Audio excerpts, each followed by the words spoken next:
സുഹൃത്തുക്കളെ നമസ്കാരം. എന്തൊക്കെയാണ് വിശേഷങ്ങളൊക്കെ? എല്ലാവർക്കും സുഖം തന്നെയല്ലേ? അപ്പോൾ നമ്മളിപ്പോൾ തിരുവാതിരയുടെ തിരക്കിലാണ് കേട്ടോ. അപ്പോൾ ഈ ഒരു വീഡിയോ നിങ്ങളെന്നെ കാണിക്കാൻ കാരണം എന്താ ചോദിച്ചാൽ, ഒരുപാട് പേർക്ക് കണ്ടിട്ടുണ്ടാവുമായിരിക്കാം, പക്ഷേ അതേമാതിരി തന്നെ ഒരുപാട് പേര് വേണമെന്നുണ്ടെങ്കിൽ അറിയണ്ടാവില്ല കേട്ടോ. കാരണം എന്താ വെച്ചാൽ നമ്മൾ കേരളത്തിലൊക്കെ പണ്ട് കാലം മുതൽ തിരുവാതിരയ്ക്കൊക്കെ ഇങ്ങനെ ഒരു സമ്പ്രദായമുണ്ട്.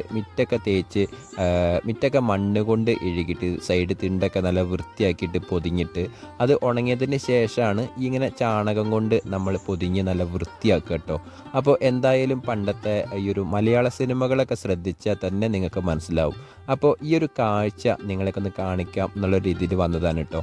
അപ്പോൾ എന്തായാലും നമ്മൾ മുറ്റത്തൊക്കെ ചാണകം കൊണ്ടൊക്കെ ഇഴുകി നല്ല സെറ്റാക്കുകയാണ്. വീഡിയോ കാണുന്ന സുഹൃത്തുക്കളോട് മെയിനായിട്ട് പറയാനുള്ളത് വീഡിയോ സ്കിപ്പ് ചെയ്യാണ്ട് കാണണം കേട്ടോ. പിന്നെ എന്താ വെച്ചാൽ ഇങ്ങനെ ചാണകമൊക്കെ കയ്യിൽ തൊടുകയെന്നൊക്കെ പറഞ്ഞു വെച്ചാൽ പലർക്കും ഭയങ്കര അറപ്പും കാര്യങ്ങളൊക്കെ ഉള്ളൊരു തന്നെയാണ് കേട്ടോ.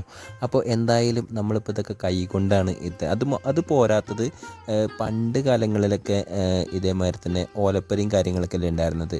പക്ഷേ അന്നത്തെ കാലത്തൊന്നും അത്ര ആളുകൾക്ക് കഴിവില്ലാത്തൊരു കാലമൊക്കെ തന്നെ ഉണ്ടായിരുന്നത്. പക്ഷേ വീടിൻ്റെ അകത്തടക്കം ഇതേമാതിരി തന്നെ ചാണകത്തിൻ്റെ തറയിട്ടുണ്ടാവുക. അപ്പോൾ അങ്ങനെ ഒരു കാലം കൂടി ഉണ്ടായിരുന്നു. ചുരുക്കി പറയുകയാണെന്നുണ്ടെങ്കിൽ പണ്ടത്തെ ആളുകൾക്കൊക്കെ ഇതിനെക്കുറിച്ചിട്ട് നന്നായിട്ട് ഐഡിയ ഉണ്ടാവും കേട്ടോ. പക്ഷേ വെച്ചാൽ ഇപ്പോഴത്തെ ആളുകൾക്കൊന്നും ഇങ്ങനെ ഇതൊന്നും അറിഞ്ഞോളണമെന്നില്ല.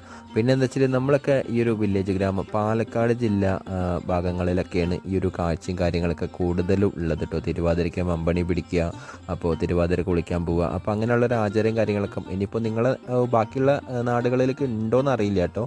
ഉണ്ടെന്നുണ്ടെങ്കിൽ ഒന്ന് കമൻറ്റ് ചെയ്തോളൂ. പക്ഷേ ഈ ഒരു ആചാരം പാലക്കാട് ജില്ലയിൽ പണ്ടായിട്ട് ഉള്ളൊരു ആചാരം തന്നെ. മഴയൊക്കെ പോയിട്ട് ഇങ്ങനെ ഒരു വേനൽക്കാലമൊക്കെ ആയിക്കഴിഞ്ഞാൽ ചില തിരുവാതിര സമയത്ത് ഇങ്ങനെ ചെയ്ത് കഴിഞ്ഞാൽ അടുത്ത വരുന്ന മഴക്കാലം വരെ ഈ ഒരു മുറ്റവും തിണ്ടൊക്കെ നല്ല വൃത്തിയായിട്ട് കിടക്കും കേട്ടോ. അപ്പോൾ ആ ഒരു കാഴ്ച കാണാനും ഒരു പ്രത്യേക രൂപം എങ്ങനെയാണ് കേട്ടോ. പിന്നെന്താ ചോദിച്ചാൽ തിരുവാതിരയ്ക്ക് നമ്മൾ മലയാളികൾ ആചരിക്കുന്ന ഈ ഒരു ആചാരം ഡീറ്റെയിൽ ആയിട്ട് എനിക്ക് പറഞ്ഞു തരാനൊന്നും അറിയില്ല കേട്ടോ. അപ്പോൾ പണ്ടത്തെ ഒക്കെ കേൾക്കാം. കാരണം വെച്ചാൽ രാവിലെ തിരുവാതിര കുളിക്കാൻ വേണ്ടിയിട്ട് പോവും, അതേമാതിരി തന്നെ തിരുവാതിര കളി ഉണ്ടാവും, അതേമാതിരി തന്നെ മുള ഊഞ്ഞാലൊക്കെ ഉണ്ടാകും കേട്ടോ.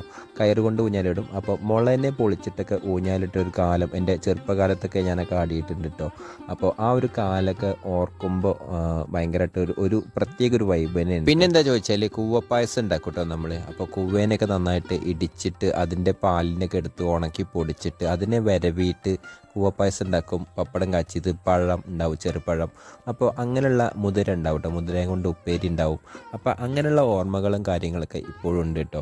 അപ്പോൾ പലരും ആ ഒരു ആചാരം കാര്യങ്ങളൊക്കെ ഇപ്പോഴും നടത്തി കൊണ്ടുവരുന്നുണ്ട്. അങ്ങനെ ചുരുക്കി പറയുകയാണെന്നുണ്ടെങ്കിൽ പല തരത്തിലുള്ള ആചാരം ഇപ്പോഴും നടന്നുകൊണ്ടിരിക്കുന്നുണ്ട് കേട്ടോ. അപ്പോൾ നമുക്ക് അറിയുന്ന കാര്യങ്ങളാണ് ഞാൻ നിങ്ങൾക്ക് പറഞ്ഞു തന്നത്. അപ്പോൾ ഞാൻ പറഞ്ഞതിൽ എന്തെങ്കിലും കുറ്റുണ്ടോയെന്ന് എനിക്കറിയില്ല കേട്ടോ. അപ്പോൾ എന്തെങ്കിലുമൊക്കെ ഉണ്ടെന്നുണ്ടെങ്കിൽ കമൻറ്റ് ബോക്സിലൊന്ന് രേഖപ്പെടുത്തണം. അപ്പോൾ എന്തായാലും നമ്മളെ വീഡിയോയുടെ ലെങ്ത് എന്തായാലും കൂടിക്കൊണ്ടിരിക്കുന്നുണ്ട്. അങ്ങനെ നമ്മളെ വീഡിയോ ഇവിടെ അവസാനിപ്പിക്കാൻ വേണ്ടിയിട്ട് പോകണം കേട്ടോ. അപ്പോൾ നമ്മളെ വീഡിയോ ഇഷ്ടപ്പെട്ടവർ ചാനലൊന്ന് സബ്സ്ക്രൈബ് ചെയ്യാനും അടുത്തുള്ള ബെൽ ബട്ടൺ ഒന്ന് ക്ലിക്ക് ചെയ്യാനും മറക്കരുത് കേട്ടോ. അപ്പോൾ ഇതുമാതിരിയുള്ള അടിപൊളി വീഡിയോസ് ഇട്ട് മുന്നോട്ടേക്ക് വരും.